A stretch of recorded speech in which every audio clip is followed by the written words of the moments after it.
Hello बच्चों, मैं मोहन सिंह राजपूत आज की कक्षा में आपका स्वागत करता हूं।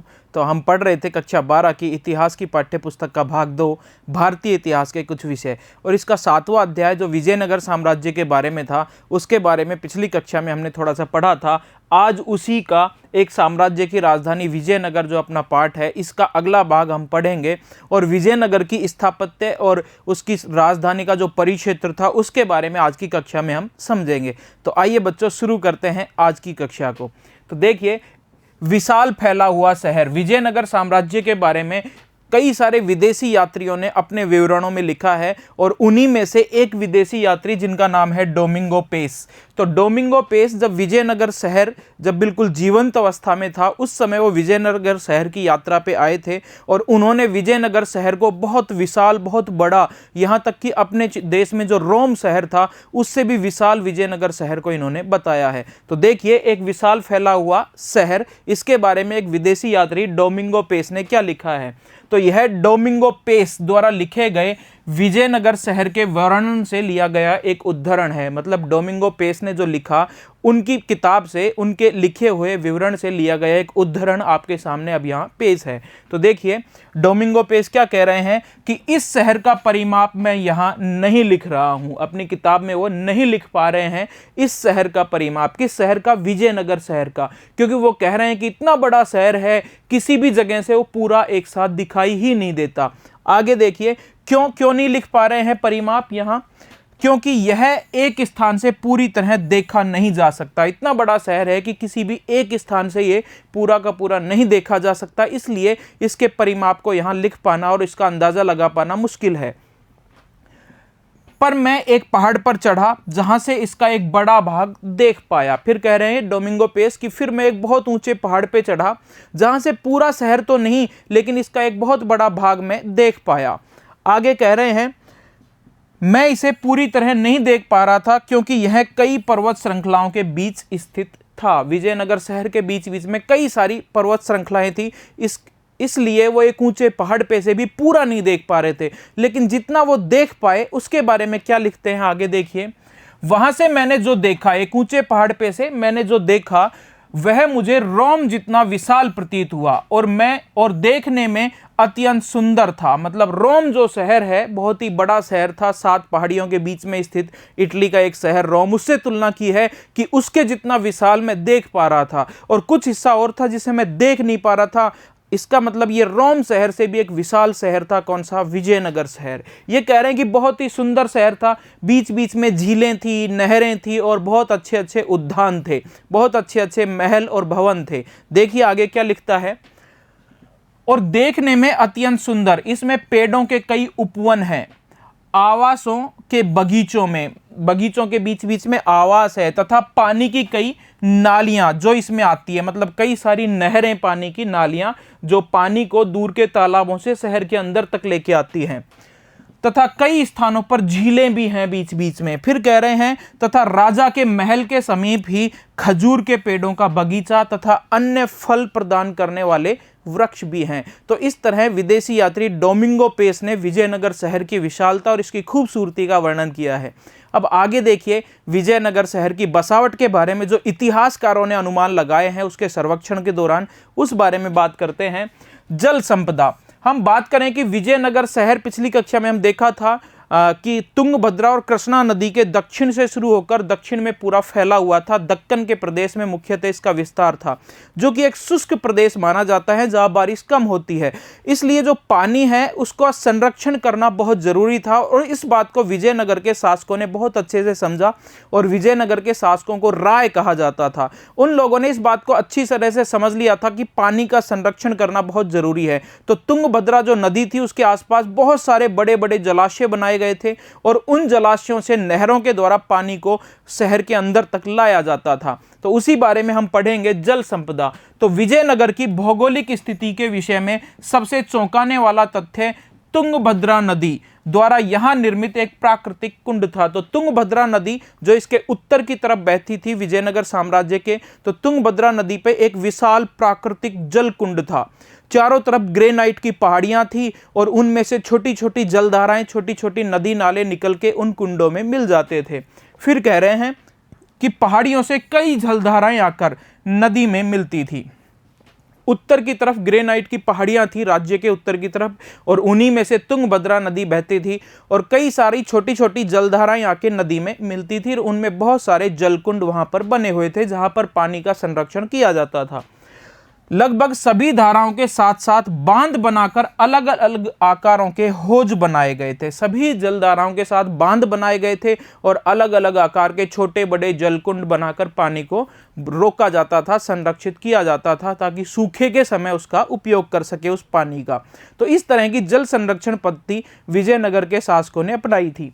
आगे बात करें, चूंकि यह प्रायद्वीप के जो विजयनगर साम्राज्य है, यह दक्षिणी प्रायद्वीप के सबसे शुष्क क्षेत्रों में से एक था, इसीलिए पानी के संचयन और इसे शहर तक ले जाने के व्यापक प्रबंध करना आवश्यक था। शुष्क क्षेत्र था, इसीलिए पानी का संरक्षण करना और उस जो जलकुंड में पानी को रोका जाता था, संरक्षण किया जाता था, फिर उसी पानी को नहरों के द्वारा शहर, अंदरूनी शहर तक ले जाया जाता था। तो इस तरह के पूरे इंतजाम विजयनगर साम्राज्य में, शहर में, विजयनगर जो राजधानी क्षेत्र था उसमें किए गए थे।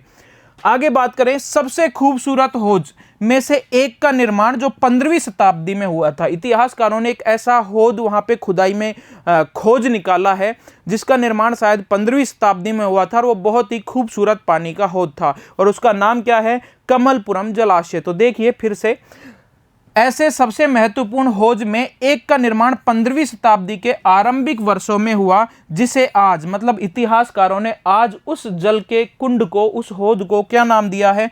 कमलपुरम जलाशय कहा जाता है। तो इस तरह के बड़े बड़े जलाशय और भी थे और उन्हीं का एक उदाहरण यहाँ पे है कमलपुरम जलाशय।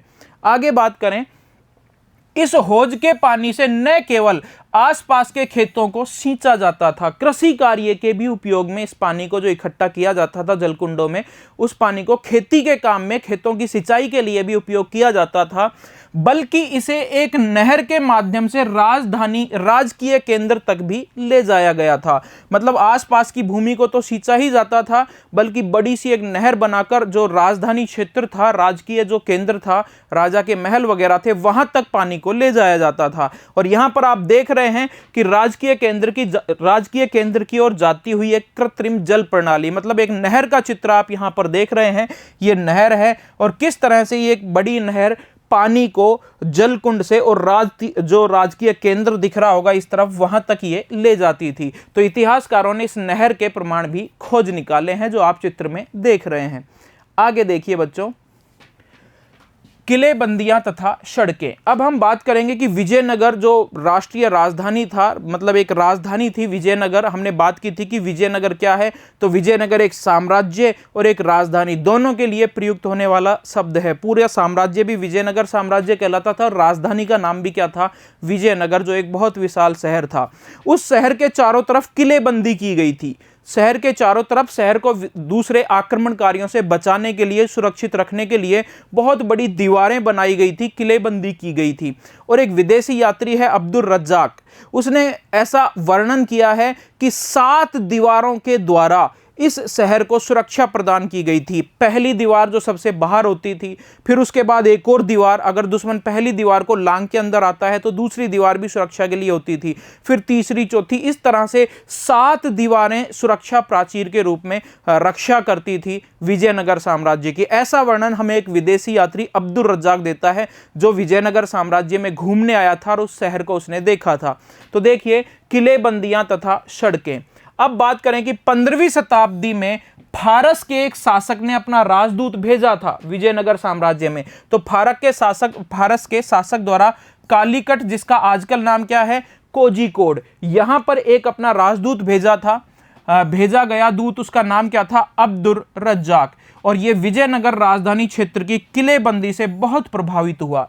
ये विजयनगर जो शहर था उसकी यात्रा पे आया था और वहां की जो सुरक्षा के लिए किलेबंदी की गई थी उससे बहुत प्रभावित हुआ। और क्या कहता है अब्दुल रज्जाक? कहता है कि उसने दुर्गों की 7 पंक्तियों का उल्लेख किया है। मतलब वो कहता है कि मैंने विजयनगर शहर को देखा कि वो 7 पंक्तियां उसके चारों तरफ दीवारों की हैं जो उसको सुरक्षा प्रदान करती है विजयनगर शहर को। तो 7 पंक्तियों का उल्लेख, किलेबंदी की 7 पंक्तियों का उल्लेख किया है फारस के एक राजदूत जो विदेशी यात्री था अब्दुल रज्जाक, उसने किया है। आगे देखिए बच्चों, इनमें न केवल शहर को, मतलब उन 7 पंक्तियों में न केवल शहर को बल्कि कृषि क्षेत्र और जलाशय वाला जो भाग था उसको भी सुरक्षित करने के लिए चारों तरफ दीवारें बनाई गई थी। तो वही बात कह रहे हैं, इन जो सुरक्षा प्राचीर है 7, इनमें न केवल शहर को बल्कि कृषि में प्रयुक्त आसपास के क्षेत्र तथा जंगलों को भी घेरा गया था। 7 दीवारों के अंदर केवल शहर को नहीं बल्कि बहुत बड़े क्षेत्र को घेरा गया था, जिसमें बहुत सारा कृषि क्षेत्र और बहुत सारे जलाशय वाला जो क्षेत्र था उसको भी सुरक्षा प्रदान करने के लिए 7 जो दीवारें थी उनके अंदर घेरा गया था। आगे बात करें कि सबसे जो बाहरी दीवार थी, 7 दीवारों में जो सबसे बाहरी दीवार थी, कहीं कहीं पर्वत थे, तो पर्वतों के बीच में जो थोड़ा सा खाई थी जिनसे आ जा सकते थे लोग, शत्रु आक्रमण कर सकता था, वहां पर दीवार बना दी। तो पर्वतों को जोड़ती हुई एक दीवार बनाई जो सबसे बाहरी दीवार है, उसकी बात कर रहे हैं। 7 दीवारों में जो सबसे बाहरी दीवार है उसके बारे में क्या बता रहे हैं कि सबसे बाहरी दीवार शहर के चारों ओर बनी पहाड़ियों को आपस में जोड़ती थी। पहाड़ी हैं 2, बीच में से आने जाने का रास्ता है तो वहां दीवार बना दी। इस तरह से जो सबसे बाहरी दीवार थी वो शहर के चारों तरफ जो पहाड़ियां थी उनको आपस में जोड़ देती थी और शहर को सुरक्षा प्रदान करती थी। अब जो दीवारें बनाई गई थी, जो बड़ी बड़ी दीवारें बनाई गई थी पत्थर से, उन पत्थरों की चिनाई के लिए भी किसी भी तरह के पदार्थ, गारे या चूने का प्रयोग नहीं किया गया था, बल्कि पत्थरों को ही इस तरह तराशा गया था, इस तरह खांचों में ढाला गया था कि वो खांचे एक दूसरे में फंस जाते थे और मजबूत दीवार का निर्माण करते थे। तो देखिए आगे वही बात है कि गारे या जोड़ने के लिए किसी भी वस्तु के निर्माण में कहीं भी प्रयोग नहीं किया गया था। दीवार बनाने में पत्थरों को जोड़ने के लिए गारे या किसी अन्य वस्तु का प्रयोग नहीं किया गया था। पत्थरों के टुकड़े फनाकार होते थे जिनके कारण वे अपने स्थान पर टिके रहते थे। फनाकार होते थे और वो आपस में फंस जाते थे इस तरह से खांचों में कि वो फिर हिलते नहीं थे और अपने स्थान पर स्थिर रहकर एक बड़ी दीवार का वो निर्माण करते थे। तो पत्थरों को जोड़ने के लिए किसी भी पदार्थ का प्रयोग नहीं किया गया था, मिट्टी का गारा या चूने वगैरह का। आगे देखें, दीवारों के अंदर का भाग, मोटी मोटी दीवारें होती थी, एक दीवार इधर है एक इधर है और वो बहुत मोटी, उनके बीच का भाग है ना वो मिट्टी और मलबे से भर दिया जाता था तो बहुत चौड़ी दीवार हो जाती थी। तो दीवारों के अंदर का भाग मिट्टी और मलबे के मिश्रण से बना हुआ होता था, चौड़ी चौड़ी दीवारें होती थी बहुत सारी। तो दोनों तरफ तो दीवार खड़ी की पत्थर की और बीच में मलबा मिट्टी भर दी, तो ऐसे चौड़ी दीवार वो बना लेते थे। इस तरह की 7 दीवारों से विजयनगर शहर को घेरा गया था सुरक्षा की दृष्टि से। आगे बात करें कि वर्गाकार तथा आयताकार बुर्ज शहर की ओर, बाहर की ओर निकले हुए थे। जो दीवार होती थी ऐसे दीवार गई, फिर एक बुर्ज होता था, फिर दीवार गई, जैसा कि आप किलों में देखते हो बीच बीच में गोले गोले होते हैं, उन्हें बुर्ज कहते हैं। तो वर्गाकार और आयताकार बुर्ज भी होते थे। अब्दुल रज्जाक जो विदेशी यात्री है, फारस का राजदूत है, वो आगे क्या लिखता है, तो अब्दुल रज्जाक ने लिखा है कि पहली, दूसरी और तीसरी दीवारों के बीच जुते हुए खेत, बगीचे तथा आवास थे। मतलब पहली, दूसरी और तीसरी दीवारों के बीच तो जुते हुए खेत और साधारण लोगों के आवास थे। फिर आगे है कि इन कथनों की आज के पुरातत्वविदों द्वारा भी पुष्टि की गई है। इन कथनों की जो अब्दुल रज्जाक ने लिखे हैं इसके प्रमाण इतिहासकारों को खुदाई में मिले हैं। तो आजकल के जो इतिहासकार हैं, जो विद्वान हैं, उन्होंने भी ये पुष्टि की है कि दीवारों के बीच में, कौन कौन सी दीवारों के बीच में, धार्मिक केंद्र तथा नगरीय केंद्र के बीच कृषि क्षेत्र के होने का प्रमाण उनको मिला है। तो इससे अब्दुल रज्जाक ने जो लिखा उसकी पुष्टि होती है कि कृषि क्षेत्र और जो जल कुंड थे उनको भी 4 दीवारी के अंदर घेरा गया था। इसके प्रमाण खुदाई में मिल गए हैं, इतिहासकारों को ये प्रमाण मिले हैं कि धार्मिक केंद्र है एक, और एक नगरीय केंद्र है। एक टीला है जिसपे बहुत सारे मंदिर बने हैं, उसे धार्मिक केंद्र नाम दे दिया इतिहासकारों ने। एक टीला है जिसपे खूब सारे महल बने हैं, उसे राजकीय या नगरीय केंद्र नाम दे दिया है। और इनके बीच कृषि क्षेत्र के साक्ष्य खोज निकाले हैं इतिहासकारों या पुरातत्ववेताओं ने खुदाई के दौरान। तो अब्दुल रज्जाक ने जो लिखा है उस चीज की पुष्टि कर दी गई है यहां पर। आगे देखिए बच्चों, अब देखो आपसे एक प्रश्न पूछा जा रहा है कि आपके विचार में कृषि क्षेत्रों को किलेबंद भूभाग में क्यों समाहित किया जाता था। पहले तो ये समझिए कि अब्दुल रज्जाक ने जो कहा है कि विजयनगर जो विशाल शहर था उसके चारों तरफ 7 परिधियां बनाई गई थी किलेबंदी के लिए, उसकी सुरक्षा के लिए। तो सुरक्षा किससे की जाती थी? सुरक्षा की जाती थी अगर कोई दूसरा आक्रमणकारी शत्रु राज्य का सेना अगर हमला करती है राज्य के ऊपर, तो उन दीवारों को लांघने में उनको बड़ी मुसीबत हो, शहर पे सीधा हमला ना कर सके, इसलिए वो दीवारें बनाई जाती थी। तो दीवारें तो शहर के चारों तरफ होनी चाहिए, लेकिन विजयनगर में शहर के साथ साथ जो कृषि क्षेत्र था और पानी के जो कुंड थे उनको भी दीवार के अंदर घेरा गया था। तो ऐसा क्यों किया गया? वही पूछ रहे हैं कि आपके विचार में कृषि क्षेत्रों को भी किलेबंद भूभाग में क्यों समाहित किया गया था, या ऐसा कई जगह और भी किया जाता था, ऐसा क्यों किया जाता था? तो समझिए बच्चों, ऐसा इसलिए किया जाता था क्योंकि जब शत्रु की सेना हमला करती थी किसी शहर पे, जैसे विजयनगर पे अगर हमला करती है शत्रु की सेना, तो वो बड़ी बड़ी सुरक्षित दीवारों को तोड़ पाना उनके लिए बहुत मुश्किल होता था। विजयनगर पे जो शहर था उसको जीत पाना उनके लिए बहुत मुश्किल होता था। इसलिए वो क्या करते थे कि घेराबंदी कर देते थे पूरे शहर की, या कोई किला है उसकी घेराबंदी कर देते थे, चारों तरफ सेना लगा देते थे और वर्षों तक सेना उस घेराबंदी को लगाए रखती थी। उनको उम्मीद होती थी, बाहर की दुश्मन की सेना को ये उम्मीद होती थी कि हम घेराबंदी करके रखेंगे, कई सालों में जाके जो अंदर किले के अंदर जो खाने पीने की सामग्री है वो खत्म हो जाएगी और उन्हें द्वार खोल के बाहर आना पड़ेगा। उस समय हम उनसे युद्ध करेंगे और उनको हरा देंगे।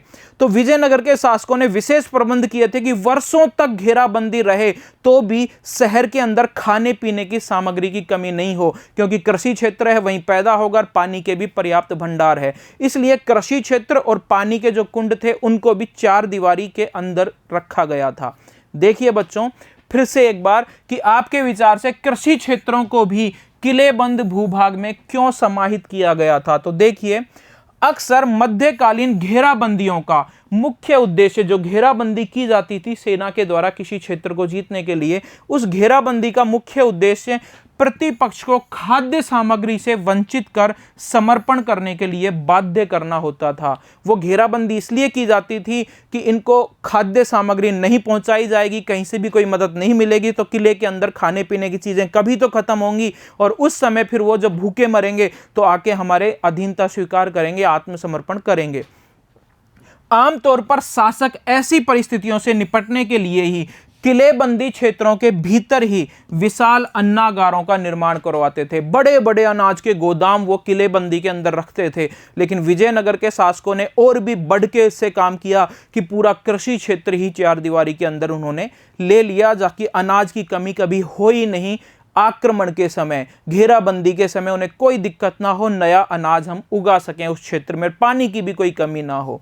ठीक है बच्चों, उम्मीद है आपको कक्षा पसंद आ रही होगी, समझ में आ रहा होगा। आगे देखिए, दूसरी किलेबंदी नगरीय केंद्र के आंतरिक भागों के चारों ओर बनी हुई थी। पहली जो दीवार थी हमने बात की कि शहर के चारों तरफ की पहाड़ियों को आपस में जोड़ देती थी। अब बात कर रहे हैं कि दूसरी जो किलेबंदी, दूसरी दीवार होती थी, वो नगरीय केंद्र के आंतरिक भाग के चारों ओर बनी हुई थी और तीसरी से शासकीय केंद्र को घेरा गया था। जो जहां पर राजा रहता था उसके क्षेत्र को तीसरी दीवार से घेरा गया था। और जो शासकीय आवास होता था, राजकीय आवास होता था, जिसमें महत्वपूर्ण इमारतों के प्रत्येक समूह की अपनी भी ऊंची ऊंची दीवारें होती थी, ताकि उनके अंदर, उन महलों के अंदर कोई घुस ना सके।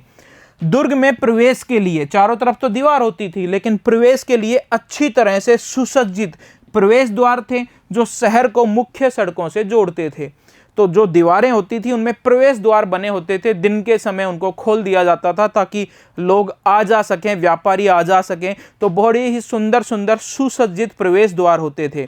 तो यहाँ आपको दिख रहा होगा चित्र में कि एक बहुत ही सुंदर प्रवेश द्वार है जो बहुत ही अच्छे तरीके से, कलात्मक तरीके से बनाया गया है।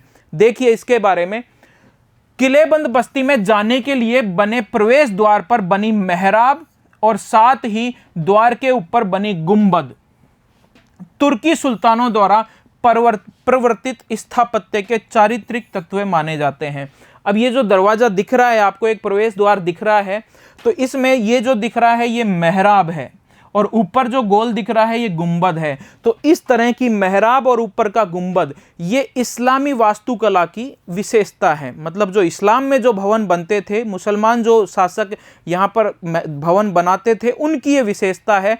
तो विजयनगर के शासकों ने उनकी विशेषताओं को भी अपना लिया था। बात यह है कि कला इतिहासकार इस शैली को, जिसमें हिंदू शैली और इस्लामी शैली दोनों मिल गई, तो ऐसी शैली को, जिस तरह ये भवन बना हुआ है, ये प्रवेश द्वार बना हुआ है जिसमें हिंदू और इस्लामी दोनों शैलियों का प्रयोग किया गया है, तो इतिहासकार ऐसी शैली को क्या नाम देते हैं? इंडो इस्लामिक शैली या हिंद इस्लामिक शैली, ये नाम दिया जाता है। मिश्रित शैली जो है कहते हैं, क्योंकि इस शैली, इंडो इस्लामिक शैली की बात कर रहे हैं क्योंकि इसका विकास विभिन्न क्षेत्रों की स्थानीय स्थापत्य की परंपराओं के साथ संपर्क से हुआ। इस्लामी शैली का जब हिंदू शैली से मिलन हुआ तो नई शैली जो आई वो कौन सी आई? इंडो इस्लामिक शैली, या इसे कहेंगे हिंद इस्लामी शैली।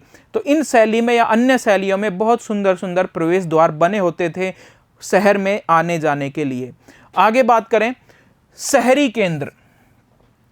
केंद्र की ओर जाने वाली सड़कों पर चलें तो सामान्य लोगों के, देखो ध्यान से समझना, शहरी केंद्र की बात कर रहे हैं। अभी हमने जल संरक्षण की बात की, फिर उसके बाद किलेबंदी और शहर की बात की। अब शहरी केंद्र के अंदर रहने वाले जो लोग थे वो किस तरह के थे? इतिहासकार किस तरह अनुमान लगाते हैं कि कौन सी क्षेत्र में, तो शहर के कौन से भाग में तो अमीर वर्ग रहता था, कौन से में साधारण वर्ग रहता था, ये कैसे अनुमान लगाते हैं? तो समझिए, शहरी केंद्र की ओर जाने वाली सड़कों पर चलें तो सामान्य लोगों के आवासों के अपेक्षाकृत कम पुरातात्विक साक्ष्य मिले हैं। जब हम सड़कों पे चलते हैं जो शहर को जोड़ती हैं, शहर के अंदर जो मुख्य सड़कें हैं उन पर जब हम चलते हैं तो सामान्य लोगों के आवास, मतलब साधारण लोगों के आवास कम है, विशिष्ट लोगों के आवास सड़कों के आसपास ज्यादा हैं। ऐसा कैसे पता चला? तो देखिए, पुरातत्वविद जो खुदाई करने वाले इतिहासकार हैं, पुरातत्वविद हैं, उनको कुछ ऐसी चीजें मिली हैं सड़कों के आसपास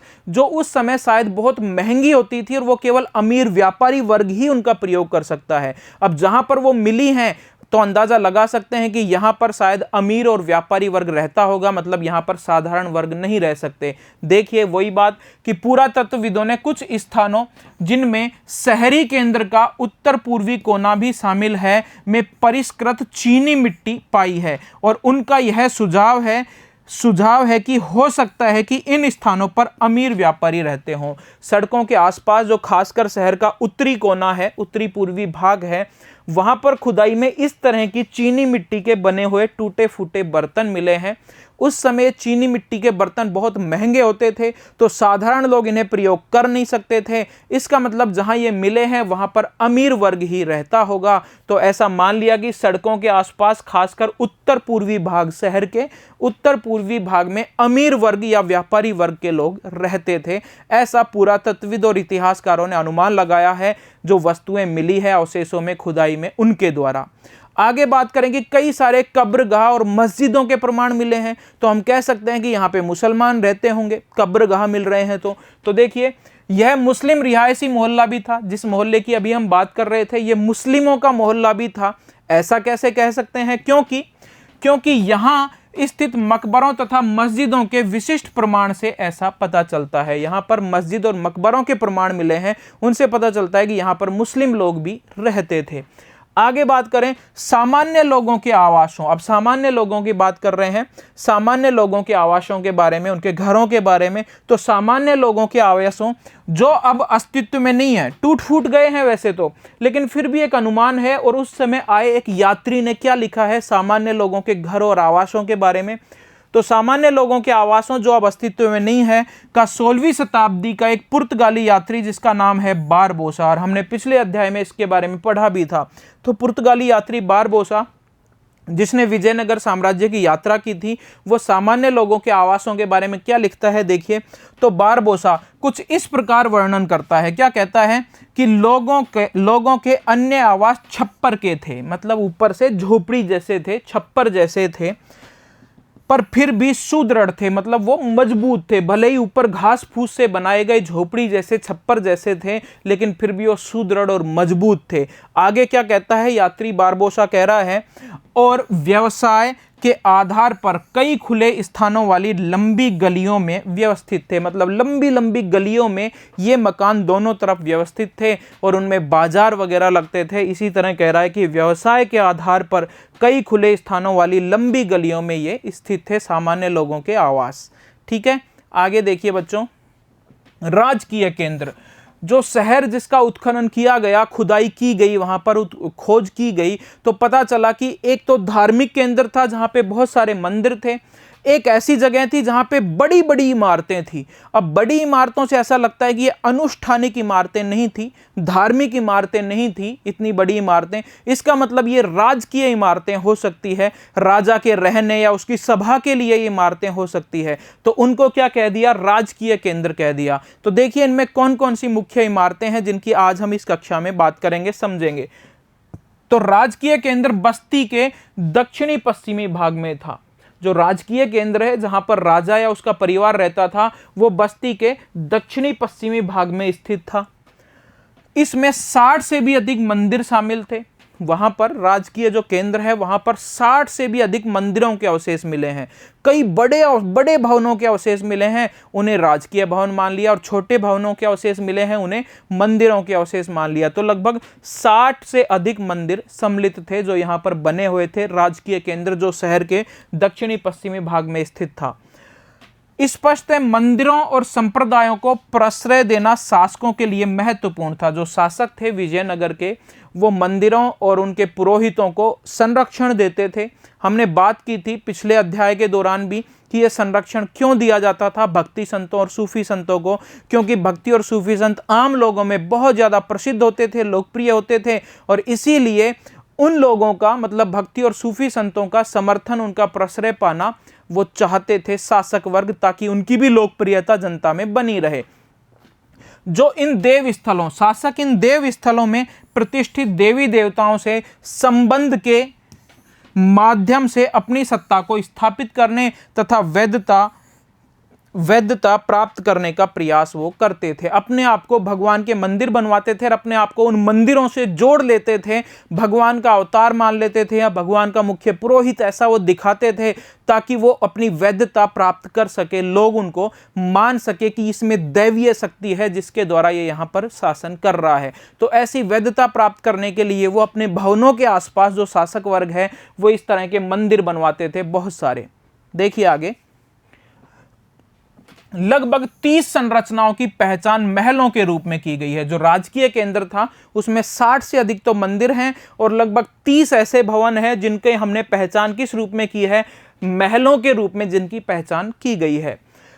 इन संरचनाओं तथा मंदिरों के बीच एक अंतर यह था, अब हम कैसे कह सकते हैं कि ये इमारत तो मंदिर थी, क्योंकि हमें तो खंडर अवस्था में मिली है, तो ये मंदिर थी या ये महल थी। तो किस तरह अलग करते हैं, वही बात है कि इन संरचनाओं तथा मंदिरों के बीच एक अंतर यह था कि मंदिर पूरी तरह से राजगीर से निर्मित थे, मतलब पत्थर और ईंटों से ही निर्मित थे। जो मंदिर थे वो राजगीर मतलब केवल पत्थर और ईंटों से ही निर्मित थे, जबकि धर्मेतर, धर्म के अलावा अन्य जो महल वगैरह थे, भवनों की अधिरचना विकारी वस्तुओं से बनाई गई थी, उनमें लकड़ी वगैरह किसी भी चीज का वो प्रयोग कर सकते थे।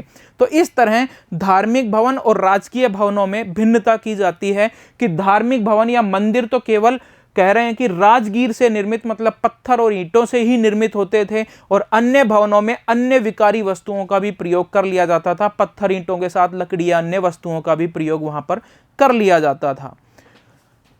महानवमी डिब्बा, अब जो राजकीय, जो एक तरह से राजकीय टीला मिला है, राजकीय भवन मिले हैं, उनमें एक दो अच्छी इमारतें मिली है, प्रसिद्ध और बड़ी इमारतें मिली है। उन्हीं में से एक है महानवमी डिब्बा, जिसकी अभी हम चर्चा करने वाले हैं कि ये क्या था। तो देखिए, इस क्षेत्र की कुछ अधिक विशिष्ट संरचनाओं का नामकरण भवनों के आकार और साथ ही उनके कार्यों के आधार पर किया गया है। मतलब राजकीय क्षेत्र में जो भवन मिले हैं उनका वर्गीकरण किस तरह कर रहा है, कुछ अधिक विशिष्ट संरचनाओं का नामकरण भवनों के आकार, कि वो कितना बड़ा है, उस आकार के आधार पर और साथ ही उनके कार्यों के आधार पर किया गया है। जो राजा का भवन है, एक बहुत ही विशाल भवन मिला है हमें खुदाई में, खंडर है, हमें पता नहीं किस कार्य के लिए भवन प्रयोग होता था, लेकिन बहुत ही विशाल भवन है वो, इसलिए हमने मान लिया कि शायद ये राजकीय भवन था, राजा का भवन था। तो यहां पर हमें एक राजा का भवन नामक संरचना अंतः क्षेत्र में सबसे विशाल है, परंतु इसके राजकीय आवास होने का कोई निश्चित साक्ष्य हमें नहीं मिला है कि ये राजा का आवास था, लेकिन इतना विशाल था तो हमने मान लिया कि शायद ये राजकीय आवास है। अब राजकीय आवास है तो इसमें देखिए इसके दो सबसे प्रभावशाली मंच हैं। राजकीय आवास है, उसके दो बहुत ही प्रभावशाली मंच हैं, एक स्टेज या मंच के रूप में बनाए गए हैं। दो प्रभावशाली मंच हैं जो राजकीय आवास में हमें राजा के महल जिसको कह सकते हैं उसमें मिले हैं। उनमें पहला तो है सभा मंडप और दूसरा है महानवमी डिब्बा। अब ये सभा मंडप क्या था और महानवमी डिब्बा क्या था, ये इमारतें किस प्रयोजन के लिए बनाई गई थी, क्या कार्य इनमें होता था, हमें कोई प्रमाणिक जानकारी नहीं है। हम बस इनकी संरचना के आधार पर अनुमान लगा सकते हैं। जैसे बहुत बड़ा भवन हमें मिला है तो हमने मान लिया कि शायद ये राजभवन था। अब राजभवन में दो मंच मिले हैं, पहला मंच है सभा मंडप और दूसरा है महानवमी डिब्बा। तो इतिहासकारों ने इस भवन को देखकर नाम दे दिया कि सभा मंडप, शायद राजा सभा करता होगा, लेकिन प्रमाणिक नहीं पता। कुछ इतिहासकार कहते हैं कि सभा नहीं होती थी, किसी और चीज के लिए बनाया गया था। एक बहुत ऊंचा मंच है जिसका नाम है महानवमी डिब्बा, क्या पता क्यों बनाया गया था, लेकिन फिर भी इतिहासकारों के अनुसार हम समझने की कोशिश करेंगे कि ये किस प्रयोजन के लिए बनाए गए थे। तो देखिए सभा मंडप, और आप चित्र देख रहे हैं ये एक सभा मंडप है, बहुत सारे खंबे हैं और खंबों के ऊपर इस तरह से एक महल नुमा संरचना बनाई गई है। खंबे इतने पास पास हैं कि कुछ इतिहास कह रहे हैं कि ये राजा की सभा के लिए प्रयोग होता था, तो खंबे इतने पास पास हैं कि सभा के लिए कहीं स्थान है ही नहीं। तो बड़ा ही एक संशय उत्पन्न कर देता है, एक पहेली हमारे लिए बना हुआ है कि सभा मंडप किस काम आता था, किस प्रयोजन के लिए बनाया गया था। देखिए इसके बारे में, सभा मंडप एक ऊंचा मंच है जिसमें पास पास निश्चित दूरी पर लकड़ी के स्तंभों के लिए छेद बने हुए हैं, मतलब पास पास छेद बने हुए हैं। शायद उनमें लकड़ी के स्तंभ लगाए गए थे, लेकिन बहुत वर्षों, बहुत सैकड़ों सालों पहले की बात है, हजारों सालों पहले की बात है। तो वो लकड़ी के जो शेष थे, लकड़ी के जो अवशेष थे वो तो खत्म हो गए, खराब हो गए, लेकिन पत्थर अभी भी है। लेकिन उन पत्थरों में कुछ खांचे बने हुए हैं जिनमें शायद लकड़ी के कुछ फंसाया जाता होगा, लकड़ी के स्तंभों को उनमें खड़ा किया जाता होगा, ऐसा अनुमान है। तो बहुत पास पास तथा निश्चित दूरी पर लकड़ी के स्तंभों को खड़ा करने के लिए छेद बने हुए हैं। इसमें दूसरी मंजिल, इसके ऊपर दूसरी मंजिल है, तो इसमें दूसरी मंजिल जो इन स्तंभों पर टिकी हुई थी, लकड़ी के स्तंभों पर शायद वो टिकी हुई थी, दूसरी मंजिल तक जाने के लिए सीढ़ियां भी बनी हुई थी। और स्तंभों के एक दूसरे के जो स्तंभ हैं वो एक दूसरे के बहुत पास होने से उनके बीच बहुत कम खुला स्थान बचा होगा। इतने पास पास वो खांचे मिले हैं जिनमें लकड़ी के स्तंभों को फंसाया जाता था, तो उनके स्तंभों के खड़ा करने के बाद बहुत ही कम खुला स्थान बचा हुआ है। ठीक है, आगे देखिए। अब खुला स्थान इतना कम बचा हुआ है, इसलिए यह स्पष्ट नहीं है कि यह मंडप किस प्रयोजन के लिए बनाया गया था। कुछ इतिहासकार कहते हैं कि यहाँ पर राजा की सभा होती थी, इसीलिए उसको सभा भवन नाम दे दिया इतिहासकारों ने। लेकिन जो खांचे बने हुए हैं लकड़ी के स्तंभों को खड़ा करने के लिए, वो इतने पास पास हैं कि खुली जगह तो बचती नहीं थी, तो सभा करने की कोई जगह वहाँ थी नहीं। इसलिए संशय बना हुआ है, स्पष्ट नहीं है कि ये सभा भवन नामक जो इमारत हमें मिली है ये किस प्रयोजन के लिए बनाई गई थी, हमें स्पष्ट रूप से नहीं पता। दूसरी इमारत जिसकी हम बात करेंगे वो है महानवमी डिब्बा, और नीचे चित्र में देख रहे हैं कि ये महानवमी डिब्बे का एक चित्र है। बहुत ही ऊंचा एक मंच है।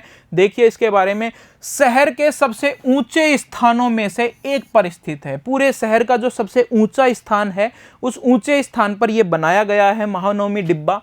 महानवमी डिब्बा एक विशालकाय मंच है जो लगभग 11,000 वर्ग फीट के आधार, इसका आधार जो है वो 11,000 वर्ग फीट है, और इसकी ऊंचाई कितनी है, 40 फीट की ऊंचाई तक यह जाता है। तो एक मंच है जो 11,000 वर्ग फीट के आधार और 40 फीट की ऊंचाई पर और शहर के सबसे ऊंचे स्थान पर यह बना हुआ है, और इसको नाम क्या दिया है इतिहासकारों ने, महानवमी डिब्बा।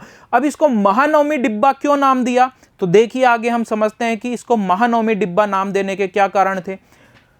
ऐसे साक्ष्य मिलते हैं, कुछ इतिहासकार ये अनुमान लगाते हैं, ऐसे साक्ष्य देते हैं जिससे पता चलता है कि इस पर एक लकड़ी की संरचना भी बनी हुई होगी पहले, जो खत्म हो गई, लकड़ी जल्दी खत्म हो गई, पत्थर अभी तक टिका हुआ है। तो ऐसे भी कुछ अनुमान है, ऐसे भी कुछ प्रमाण है कि इस महानवमी डिब्बे के ऊपर लकड़ी की कोई संरचना भी बनी हुई हो सकती है, जो पहले हो, अब हमें मिली नहीं है। इस संरचना से जुड़े अनुष्ठान, अब ये किस प्रयोजन के लिए बनाई गई थी, क्या काम आती होगी, तो इतिहासकारों ने अनुमान लगाया है। अब क्या अनुमान है कि इस संरचना से जुड़े अनुष्ठान, जो महानवमी डिब्बा है, एक मंच है, इस पर कुछ धार्मिक अनुष्ठान, कुछ उत्सव के दौरान ये प्रयोग किया जाता होगा। कुछ ऐसे उत्सव जो संभवतः सितंबर अथवा अक्टूबर के शरद मासों में मनाए जाने वाले 10 दिन के हिंदू त्योहार, कुछ हिंदू त्योहार ऐसे होते हैं जो 10 दिन के होते हैं या 9 दिन के होते हैं, और 9वें या 10वें दिन मेन उत्सव वो मनाया जाता है। जैसे हमारे नवरात्र होते हैं और जो 9वां दिन होता है उस दिन विशेष उत्सव होता है, तो शायद ऐसे किसी प्रयोजन के लिए प्रयोग किया जाता था 9वें या 10वें दिन, इसीलिए इसको नाम क्या दिया, महानवमी डिब्बा। देखिए क्या अनुमान है कि सितंबर अक्टूबर के शरद मासों में मनाए जाने वाले 10 दिन के हिंदू त्योहार, जिसे दशहरा, 10वें दिन नवरात्र खत्म होते हैं तो 10वें दिन दशहरा होता है, शायद वो आयोजन यहाँ होता हो, और उस समय राजा इस ऊंचे स्थान महानवमी डिब्बे के ऊपर बैठ के पूरा उत्सव देखता हो, ऐसा अनुमान है। या फिर जो उत्तर भारत में दशहरा होता है, दुर्गा पूजा जो बंगाल में होती है 9वें या 8वें दिन, वो हो सकती है, वो उत्सव यहाँ होता हो, तथा नवरात्रि या महानवमी जो दक्षिण में मनाई जाती है, शायद वो उत्सव यहाँ पर होता हो। नामों से जाने जाते हैं, शायद ऐसे कुछ उत्सव होते हों, और इन सब उत्सवों को एक शाब्दिक अर्थ में ऐसे पिरो दिया जाता है महानवमी, और महानवमी जैसे उत्सव यहाँ होते होंगे, ऐसा अनुमान है, और इसीलिए इसे नाम दिया है महानवमी डिब्बा। महानवमी का शाब्दिक अर्थ है महान नवा दिवस, और वो महान नवा दिवस शायद यहाँ मनाते हों, लेकिन इतिहासकार इस बात पे भी एकमत नहीं है। कुछ इतिहासकार कहते हैं कि इतना बड़ा उत्सव यहाँ नहीं हो सकता, क्योंकि महानवमी डिब्बे के आसपास इतनी खाली जगह नहीं है कि इतने बड़े उत्सव का आयोजन वहाँ किया जा सके। तो ये भी हमारे लिए एक पहेली बना हुआ है कि महानवमी डिब्बा किस प्रयोजन के लिए और क्यों बनाया गया था। देखिए आगे, के अवसर पर निष्पादित किए जाते थे, ऐसा कुछ मानते हैं कि ये उत्सव यहाँ निष्पादित किए जाते थे, महान नवा दिन यहाँ पर उत्सव के रूप में मनाया जाता था, इसलिए महानवमी डिब्बा इसका नाम इतिहासकारों ने दिया है। लेकिन फिर आगे देखिए, इस अवसर पर जो महानवमी जो दिवस मनाया जाता था, इस अवसर पर क्या होता होगा, तो देखिए इस अवसर पर विजयनगर शासक अपने रुतबे, ताकत तथा अधिराज्य का प्रदर्शन करते थे। इतने ऊंचे स्थान पर बैठ के वो देखते थे और पूरा प्रदर्शन करते थे सैन्य बलों का, अपने अधिकारियों को, अपने अस्त्र शस्त्रों को, घोड़ों को, हाथियों को, लोगों को दिखाते थे और अपनी शक्ति का प्रदर्शन करते होंगे शायद शासक उस महानवमी वाले दिन। इस अवसर पर होने वाले धर्मानुष्ठानों में मूर्ति की पूजा, राज्य के अश्व की पूजा तथा भैंसों व अन्य जानवरों की बलि भी सम्मिलित हो सकती है, शायद बलि उस समय दी जाती हो उस अवसर पर, उस उत्सव पर।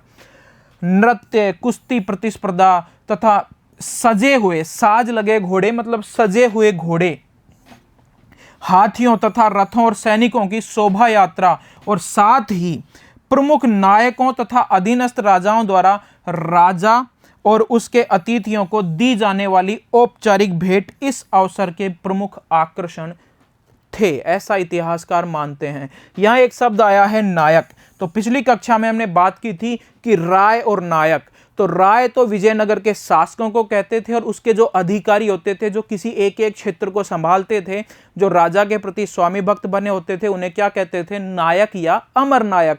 तो वो राजाओं को भेंट देने आते थे, उपहार देने आते थे, और इन सब शक्ति प्रदर्शन यहाँ पर इस तरह से किया जाता था राजा के द्वारा। और वो उत्सव कौन सा होता था, महानवमी उत्सव, और शायद महानवमी डिब्बे के ऊपर बैठ के राजा ये सब देखता था। तो इस तरह के उत्सव शायद यहाँ पर होते हों। क्या महानवमी डिब्बा जो आज अस्तित्व में है वह इस विस्तृत अनुष्ठान का केंद्र था? अब इतिहासकार ऐसा प्रश्न पूछते हैं, क्या महानवमी डिब्बा इस पूरे अनुष्ठान का केंद्र था? उसके चारों तरफ इस तरह के कार्यक्रम होते थे जो अभी हमने बात की, लेकिन कुछ इतिहासकार कहते हैं कि महानवमी डिब्बे के चारों तरफ इतना खुला स्थान है नहीं कि इतना बड़ा आयोजन वहां हो सके। तो ये भी हमारे लिए पहेली है कि महानवमी डिब्बा इतना लंबा चौड़ा एक मंच क्यों बनाया गया था। देखिए, विद्वानों का मानना है कि संरचना के चारों ओर, जो महानवमी डिब्बा है उस संरचना के चारों ओर स्थान सशस्त्र आदमियों, औरतों तथा बड़ी संख्या में जानवरों की शोभा यात्रा के लिए पर्याप्त नहीं है। इतनी जगह पर्याप्त नहीं है जितनी उसके चारों तरफ है महानवमी डिब्बे के। राजकीय केंद्र में स्थित कई और संरचनाओं की तरह यह भी हमारे लिए पहेली बना हुआ है। महानवमी डिब्बा भी हमारे लिए पहेली बना हुआ है कि किस प्रयोजन के लिए यह बनाया गया होगा। अब देखेंगे राजकीय केंद्र में स्थित कुछ अन्य इमारतों के बारे में और राजकीय केंद्र में स्थित अन्य भवन कौन कौन से हैं। तो राजकीय केंद्र के सबसे सुंदर भवनों में से एक है लोटस महल या कमल महल। वो महल ना कमल की आकृति में है, कमल के जैसा दिखता है उसकी आउटलाइन जब हम देखेंगे, इसीलिए कुछ यात्रियों ने उसे लोटस महल या कमल महल कह दिया है इतिहासकारों के द्वारा भी। जिसका यह नामकरण, उस महल का, वो सुंदर महल है एक, उसका ये कमल महल या लोटस महल नामकरण की बात कर रहे हैं, तो नामकरण 19वीं शताब्दी के अंग्रेज यात्रियों ने किया था। लोटस, वो जो महल है उसको लोटस महल या कमल महल, जो 19वीं शताब्दी में अंग्रेज यात्री यहाँ आए थे उनके द्वारा यह नाम दिया गया था उस महल को। लेकिन इतिहासकार इस बारे में निश्चित नहीं है कि यह भवन किस कार्य के लिए बनाया गया था। जो लोटस महल है उसके बारे में भी स्पष्ट नहीं है कि किस प्रयोजन के लिए बनाया गया था। मैकेंजी एक यात्री हैं, वो क्या कहते हैं कि यह परिषदीय सदन था जहां राजा अपने परामर्शदाताओं से मिलता था। वो कहता है कि शायद राजा अपने परामर्शदाताओं से मिलके बैठ के यहाँ पर सभा करता था, इसीलिए महल बनाया गया था, ऐसा मैकेंजी कहता है। लेकिन अन्य इतिहासकार इससे सहमत नहीं है।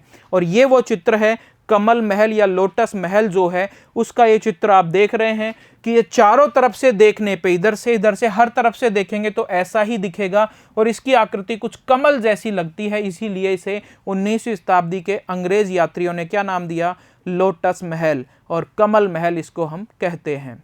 देखिए आगे, अधिकांश मंदिर धार्मिक केंद्र में स्थित है।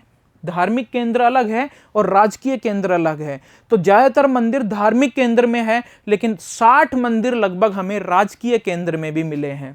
लेकिन अधिकांश मंदिर धार्मिक केंद्र में हैं, लेकिन राजकीय केंद्र में भी कई मंदिर थे और लगभग 60 ऐसी संरचनाएं मिली है राजकीय केंद्र में भी जो मंदिर जैसी लगती है।